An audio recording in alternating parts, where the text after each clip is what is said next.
Nessa questão, a fonte, que é o site da UFJF, não ajuda tanto, mas o texto traz a resposta em si. Vamos ler. Para tanto, o DIP, quando você leu isso aqui, você já desconfiou, né? Departamento de Imprensa e Propaganda, órgão criado por Getúlio para o controle e uso da censura na imprensa, além da produção de programas pró-Estado Novo, atuava em 3 frentes.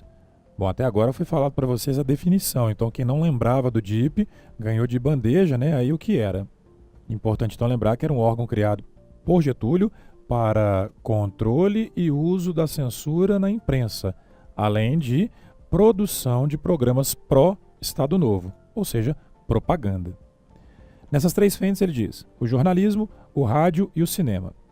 O DIP possuía setores de divulgação, radiodifusão, teatro, cinema, turismo, imprensa e literatura social e política. Cabia-lhe coordenar, orientar e centralizar a propaganda interna e externa, fazer a censura ao teatro, cinema, estimular a produção de filmes educativos nacionais e classificá-los para a concessão de prêmios e dirigir o programa de radiodifusão oficial do governo.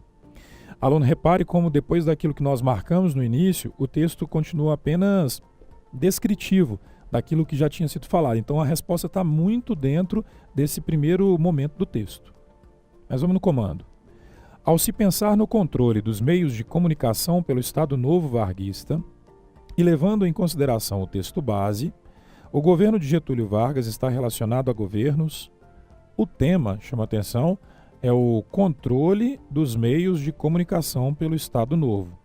Se é o Estado varguista e se pede para levar em consideração o texto base, portanto não dá para deixar de lê-lo, a gente vê que esse governo está relacionado a quê? Governos liberais? Não mesmo, né, gente? Porque os governos liberais são aqueles que exaltam os valores da liberdade. E a gente viu que existe um controle e uso da censura na imprensa. Governos populistas? Talvez o aluno aqui pudesse ficar com dúvida nessa questão, pois Getúlio é muito classificado por alguns como populista. Mas é perigoso marcar esse tipo de questão, porque ela talvez seja carregada de um certo juízo de valor, né? Porque o termo populista está muito ligado a essa questão manipulativa. Não deixa de ter aqui uma manipulação. Mas governos que não são classificados como populistas também fazem de certa forma, ou podem fazer de certa forma, o uso desse tipo de recurso, né? Então ela é uma questão que fica, digamos, duvidosa. E aí cabe a gente ver se existe uma outra alternativa que seja mais confortável.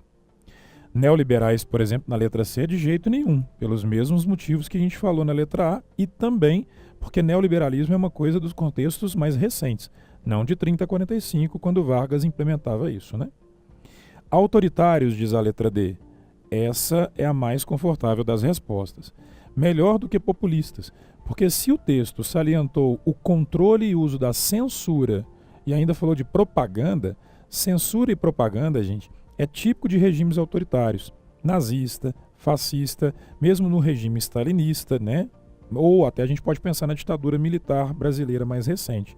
Então são regimes tipicamente autoritários.